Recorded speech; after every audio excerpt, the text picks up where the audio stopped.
O mundo mudou.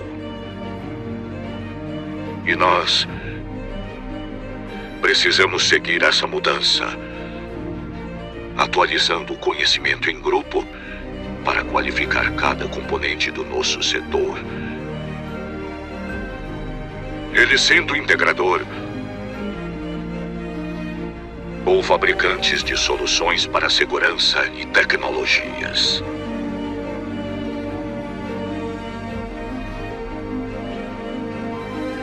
Mas não queremos apenas reproduzir ideias. Queremos evoluir. Queremos avançar. Seja parte desse avanço. Seja CD. Olá pessoal, tudo bem? Quão fácil é alguém roubar sua identidade dentro de um bureau de crédito? Tem uma notícia muito assustadora essa semana aqui, vou comentar daqui a pouco. Eu sou o Renato Buiú, da Veolink, e esse aqui é o CT Cyber Security, todos os sábados às 9 da manhã, aqui no canal do CT Hub no YouTube. Se você não está inscrito, se inscreva aí no canal, ative as notificações no modo todas para receber as informações que o pessoal do CT Hub produz aí nos vários programas. Bom, eu já comentei aqui no programa algumas vezes sobre casos de roubo de identidade, vazamento de dados pessoais. Essas coisas são relacionadas e acabam levando a problemas seríssimos de cibersegurança, inclusive de segurança no mundo físico, né? Tem um caso bem interessante que aconteceu essa semana, que foi comentado em um blog importante de cibersegurança, e que eu acho que é interessante para nós brasileiros a gente começar a acompanhar, porque tem relação com um problema que aconteceu aqui no Brasil, com algumas diferenças, algumas sutilezas, né? Bom, eu já comentei aqui com vocês do blog do Brian Krebs, que é esse blog aqui, Krebs on Security. Então, o Brian Krebs, ele é um jornalista que é norte-americano, que ele se especializou na área de segurança, né, de cibersegurança, depois de ter sido vítima de vazamento e vítima de ransomware. Então, a história dele é bem interessante. E ele publica artigos especializados. Hoje ele é um especialista da área, ele publica só artigos relacionados com cibersegurança. E aí ele fez um caso bem interessante, né? E o artigo do blog dele, ele mencionou, o título é Experian, você tem que fazer algumas explicações, você está devendo algumas explicações para a gente. A Experian, que no Brasil é a Serasa Experian, é um enorme bureau de crédito, é um dos grandes três, né, dos Estados Unidos, e eu acho que nos Estados Unidos, mais do que no Brasil, existe uma cultura muito grande de crédito. O americano médio, ele é muito endividado, então ele dá uma importância muito grande para o seu score de crédito. Só recentemente aqui no Brasil a gente está começando a ter uma cultura bem parecida com essa, se preocupar com pagar conta em dia, etc., de fazer financiamentos e cumprir com as obrigações para ter um bom score e aí ter acesso a linhas de crédito mais baratas, com juros menores. Nos Estados Unidos essa já é uma cultura que tem décadas. E só que os Estados Unidos tem um problema que é uma cultura também de tentar deixar extremamente acessível esse tipo de tecnologia, esse tipo de serviço. E aí lá, por exemplo, ainda existe muita cultura de cheque, aquele cheque de papel ainda se usa muito nos Estados Unidos. E também tentar diminuir a cibersegurança para poder deixar que as pessoas em qualquer lugar que estejam lá nos Estados Unidos, nos rincões lá da América, consigam acessar esse tipo de serviço. E aí que vem o problema. O que ele relatou agora, nesse post bem recente, é que duas pessoas entraram em contato com ele, falaram sobre esse caso, de que eles tiveram a sua identidade roubada, né, furtada dentro do Bureau Experian.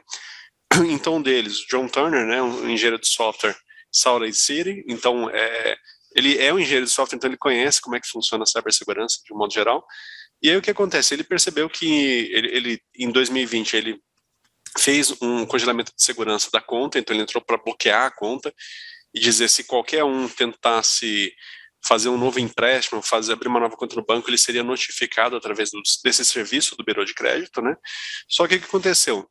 No finalzinho de junho de 2022, ou seja, muito recentemente, ele recebeu um e-mail da Experian dizendo, olha, conforme você solicitou, a gente alterou aqui o seu endereço de e-mail de contato, só que ele não tinha solicitado esse endereço essa alteração.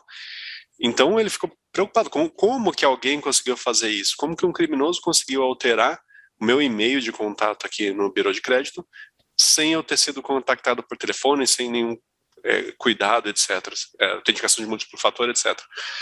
E aí ele foi tentar entender como é que funcionava, começou a estudar isso, entrou em contato por telefone com o Brian Krebs, e aí ele explicou que ao tentar investigar como é que isso acontece, ele descobriu assim, é muito simples, lá o Bureau de Crédito, o Experian, você tendo o número de sociedade social, o SSN, que é mais ou menos parecido com o nosso CPF, só que lá seria um número de PIS, talvez.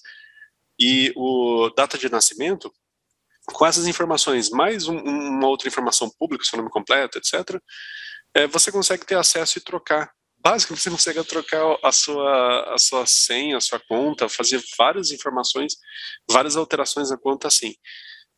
Então, ele ficou muito preocupado. Como que é tão fácil assim algum criminoso entrar lá e criar uma nova conta, alterar minha conta, sem nenhuma preocupação, apesar de eu ter utilizado todos os recursos de segurança. E aí tem um recurso que às vezes eles usam, que a gente já conversou aqui no programa algumas vezes, que não é muito seguro, que é o máximo que eles fazem lá nos Estados Unidos, é uma mensagem de SMS, com uma senha, né, de uso único. Só que mensagem de SMS, infelizmente, é fácil de clonar celular, problema de chip, né?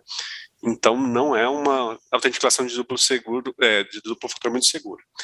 E aí, muito proximamente, né, ou seja, praticamente no mesmo mês, esse músico, que é um músico importante, né, co-diretor executivo de uma orquestra em Boston, teve o mesmo problema, esse Arthur Reed. Então também a conta dele na Experian foi roubada, foi furtada por criminosos aí, e ele recebeu o aviso quando alguém tentou abrir uma conta no nome dele no banco de JP Morgan Chase, que é um banco gigante nos Estados Unidos, né? O banco em si, ele rejeitou a abertura da conta, mas descobriu que o Experian não chegou a notificar a tentativa de abertura da conta quando ela começou a ser feita. Então é muito estranho, você está usando um serviço para ter a notificação quando o seu crédito, seu nome foi utilizado em qualquer operação de crédito, inclusive abertura de conta, e aí tentaram abrir a conta no nome dele e descobriu que não aconteceu nada, não foi notificado pela Experian, pelo serviço. Por que não? Porque o que eles fizeram nesse caso foi abrir uma segunda conta na Experian com o mesmo nome, mesmo número de segurança social, né, SSN, e não teve nenhum relato. Então, realmente muito assustador isso, e tem tudo a ver com a questão das informações pessoais, né, que a LGPD tenta proteger. Então, como eu já falei aqui algumas vezes, eu já comentei, as suas informações pessoais, seu nome, CPF, RG, data de nascimento, nome da mãe, nome do pai, endereço, tudo isso tem valor, tudo isso é importante. Você tem que tentar proteger. Infelizmente, a gente tem que tratar isso como já vazado, como já um risco que todos nós acabamos correndo, inclusive no Brasil.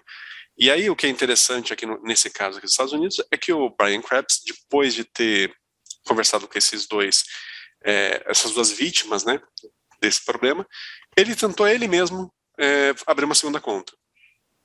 Então ele entrou em contato com o telefone, por telefone, entrou pelo sistema, por telefone tentou fazer a criação de uma segunda conta no nome dele, e usando o número de segurança social, que lá nos Estados Unidos é um número um tanto quanto protegido, você não sai passando para todo mundo, só que infelizmente já foi alvo de alguns vazamentos, né? Muitas pessoas já tiveram seu número vazado.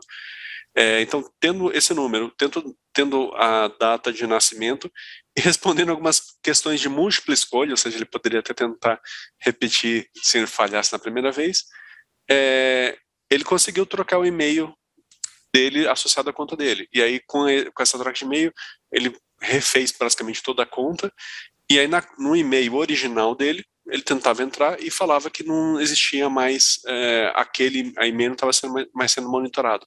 Ou seja, ele conseguiu, sem muito esforço, fazer uma invasão na própria conta dele no Experian. E aí ele tentou fazer o mesmo nas duas concorrentes, né, Equifax e TransUnion, sendo que a Equifax, só para relembrar, teve um grande vazamento associado com eles, né, nos Estados Unidos, talvez o maior vazamento de dados pessoais que teve lá.